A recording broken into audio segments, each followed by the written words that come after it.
বাংলাদেশ জাতীয় মানবাধিকার সংস্থার যে সহ-সাধারণ সম্পাদক জনাব সাধারণ সম্পাদক সাধারণ সম্পাদক আপনার কাছে জানতে চাই আজকে আপনার কাছে খুব ভালো লাগছে এখানে এই শ্রদ্ধাঞ্জলিতে। জি ভাই, কেমন আছেন? আলহামদুলিল্লাহ ভালো আছি। আপনি এখানে আসছেন শহীদ মিনারে, কেমন লাগছে আপনার? ধন্যবাদ সিলেট পোস্ট টিভির ছোটো ভাই জাভেদ আহমদকে, অনেক কষ্ট করে আমাদের সাক্ষাৎকার নিচ্ছে।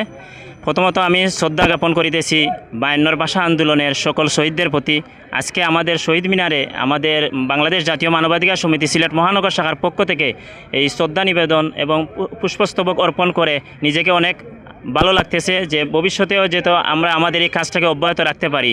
দীর্ঘ অনেক বছর যাবৎ এই বাংলাদেশ জাতীয় মানবাধিকার সমিতি এই স্বাধীনতার পর থেকে 52 বছর রানিং এই অবস্থায়ও বাংলাদেশের জাতীয় মানবাধিকার সমিতি টোটাল বাংলাদেশের সব মানুষ এই শহীদদের প্রতি শ্রদ্ধা জ্ঞাপন করে আসছে। অতীতের ন্যায় ভবিষ্যতেও এরকম করবে।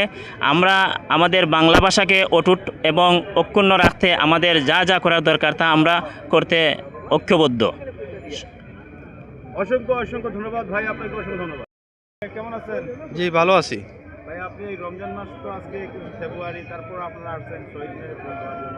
কেমন লাগছে আপনার? কেমন লাগছে বড় বিষয় নয়।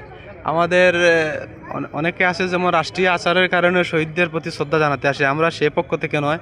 আমরা এসেছি, আমরা শহীদদেরকে ভালোবাসি, আমরা দেশকে ভালোবাসি, দেশের প্রতি শ্রদ্ধা ও শহীদদের প্রতি শ্রদ্ধা রেখে আজকের এই আন্তর্জাতিক মাতৃভাষা দিবসে ফুল দিতে এসেছি।